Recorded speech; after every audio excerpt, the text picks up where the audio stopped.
জাতীয় পুলিশ সপ্তাহের উদ্বোধন। আর কোনো ফ্যাসিবাদী শক্তি যেন পুলিশকে ব্যবহার করতে না পারে সে শপথ নেয়ার আহ্বান প্রধানমন্ত্রী। গাজীপুরে 5 জনকে খুনের ঘটনায় গৃহকর্তা ফোরকানকে প্রধান আসামি করে পরিবারের মামলা।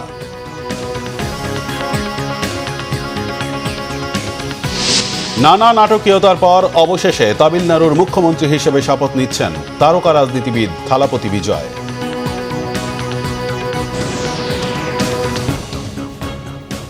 দেখছিলেন ক্রাউন সিমেন্ট সংবাদ শিরোনাম, এবার বিস্তারিত। আর কোনো ফ্যাসিবাদী শক্তি যেন নিজেদের স্বার্থে পুলিশকে ব্যবহার করতে না পারে, নতুন করে সেই শপথ নেওয়ার আহ্বান জানিয়েছেন প্রধানমন্ত্রী তারেক রহমান। আমার পুলিশ আমার দেশ, সবার আগে বাংলাদেশ প্রতিপাদ্য নিয়ে পুলিশ সপ্তাহ 2026-এর উদ্বোধন করে কথা বলেন তিনি। রাজধানীর রাজারবাগ পুলিশ লাইন্সে প্রধানমন্ত্রী তারেক রহমান সকাল 9টার দিকে পৌঁছান। এ সময় স্বরাষ্ট্রমন্ত্রী সালাউদ্দিন আহমদ, পুলিশ মহাপরিদর্শক মোহাম্মদ আলী হোসেন ফকির প্রধানমন্ত্রীকে স্বাগত জানান। এরপর প্রধানমন্ত্রী একটি খোলা জিপে চড়ে বাংলাদেশ পুলিশের কুচকাওয়াজ পর্যবেক্ষণ করেন এবং সালাম গ্রহণ করেন। পুলিশ সপ্তাহ উপলক্ষে দেয়া বক্তব্যে প্রধানমন্ত্রী জনগণের সাথে পুলিশকে মানবিক আচরণ করার আহ্বান জানান। প্রধানমন্ত্রী বলেন, ফ্যাসিবাদী শক্তি যেন আর নিজেদের স্বার্থে পুলিশকে ব্যবহার করতে না পারে সে বিষয়ে নতুন করে শপথ নিতে হবে।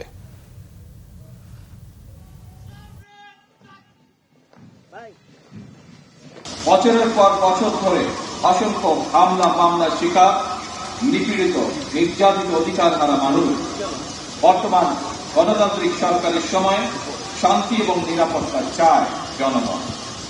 দেশের জনগণের শান্তি এবং নিরাপত্তা নিশ্চিত করা আপনাদের কার্যক্রম, অর্থাৎ পুলিশের ভূমিকার উপরেই সবচেয়ে বেশি নির্ভরশীল।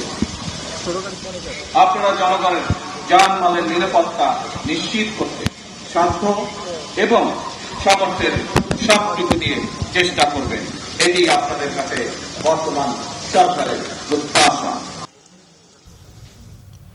গাজীপুরের কাপাসিয়ায় 5 জনের হত্যার ঘটনায় থানায় মামলা দায়ের করেছেন ভুক্তভোগী শারমিনের বাবা।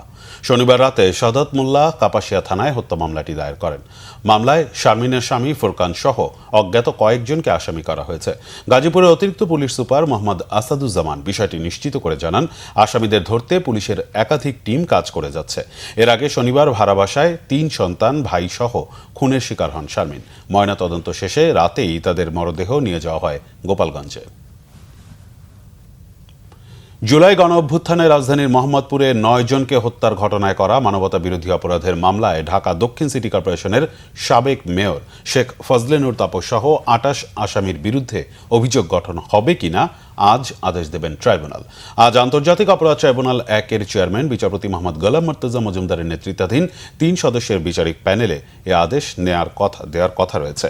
অভিযোগ গঠন করা হলে শুরু হবে মামলার আনুষ্ঠানিক বিচার। এর আগে গত 7 মে আদেশ দেওয়ার দিন ধার্য ছিল, তবে তা পিছিয়ে আজকের দিন নির্ধারণ করেন আদালত। এ মামলায় গ্রেফতার আছে 4 আসামি। পলাতক আসামিদের মধ্যে রয়েছেন সাবেক বস্ত্র পাটমন্ত্রী জাহাঙ্গীর কবির নানক, তৎকালীন ডিএমপি কমিশনার হাবিবুর রহমান, সাবেক অ্যাডিশনাল ডিআইজি প্রলয় কুমার জোয়ারদার, ডিএমপির সাবেক যুগ্ম কমিশনার বিপ্লব কুমার সরকার এবং ডিএনসিসির 32 নম্বর ওয়ার্ড কাউন্সিলর সৈয়দ হাসান নুর ইসলাম। বিশ্ব মা দিবস আজ। পৃথিবীর সব মায়ের প্রতি ভালোবাসা আর শ্রদ্ধা প্রকাশের বিশেষ এই দিনটি প্রতি বছর মে মাসের 2য় রবিবার পালিত হয়। দিবসটিতে যখন অনেকেই মায়ের প্রতি ভালোবাসা প্রকাশে ব্যস্ত, তখন রাজধানীর ফুটপাত কিংবা বস্তিতে চলছে কিছু মায়ের টিকে থাকার লড়াই। তাদের এই সংগ্রাম শুধু সন্তানের মুখের খাবার তুলে দিতে। অনিশ্চিত এ জীবনেও সন্তানকে আগলে রাখার এমনই 2 মায়ের গল্প আসমা আক্তার নূপুরের রিপোর্টে। ক্যামেরায় ছিলেন সাইদুল ইসলাম। রোমানা আক্তার পাখির ঘর এটি। পলাশী মোড়ে ফুটপাতে পলিথিন ঘেরা ছোট্ট আশ্রয়। বিয়ের পর থেকে এখানেই তার সংসার। 4 সন্তানের জন্ম ও বেড়ে ওঠা ফুটপাতেই। 3 ছেলে আর 1 মেয়েকে নিয়ে বছরের পর বছর কাটছে রাস্তাতেই। প্রতিটি দিন শুরু হয় অনিশ্চয়তায়, তবুও স্বপ্ন দেখা থামে না রোমানার। ঠিকানা না থাকায় স্কুলে ভর্তি করাতে পারেননি শিশুদের, ফলে ভবিষ্যৎটাও অনিশ্চিত। এই এতিমখানার পিছে ওই যে গিয়া লাইফ কেয়ারের ভর্তি করাতে গেছিলাম। বাপের আইডি কার্ড চাইছে, মার চাইছে, বাচ্চা চাইছে, ভর্তি করাইতে পারিনি, আয়া পড়ছে। 2টা বড় ছেলে আছে, ওই 2জনকে দিতে চাইছিলাম, আর ওরা তো ছোট ছোট। রাজধানীর কাঁঠালবাগান এলাকার কালভার্ট রোডের এই ছোট্ট ছাপরি ঘরেই সোনিয়ার বসত। কোলজুড়ে 9 মাসের সন্তান।